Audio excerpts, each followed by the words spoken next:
भरतपुर थाना पुलिस अभियोगकारी श्री रवींद्र कुमार बेहेरा एतला आधार रे मामला रुजु कर तदंत करने सह दुई अभियुक्त सुकांत माझी और विकास कुमार महांती को गिरफ्त कर कोर्ट चालाण करिसेंती। सूचनाजोग्य जे गत 18/5/2024 तारिख रातिर अभियोगकारी और तांकर दुई बंधु किछि लुहा ग्रिल झरका और कबाट आदि को निज अटोरे लदी घाटिका स्थित घर को फेरिबा बेले विपुल गार्डन अपार्टमेंट निकटरे दुई अभियुक्त और तांकर जड़े सहयोगी एक मोटरसाइकेल आसी सेमानंको रास्तार अटकाइबा सहित अटोरे नहीं जाउथबा लुहा ग्रिल सबको केउठारु आनिचंती बोली प्रश्न करथिले। अभियोगकारी किछि कहबा पूर्व अभियुक्त माने हठात सेमानंको उपरे आक्रमण करबा सहित सेमानंको निकटरु 3टी मोबाइल फोन बलपूर्वक छड़ाई नहीं घटनास्थल फेरार हो जाइतिले।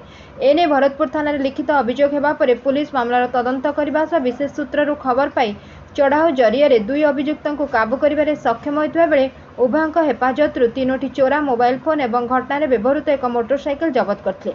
पचराउचरा बेले उभय अभियुक्त अन्य जने सहयोगी मिसी यह अपराध घटाइथिबा कथा स्वीकार करथिले। वर्तमान मामलार अधिक तदंत चालू रही। Bureau report Ekamra news agency.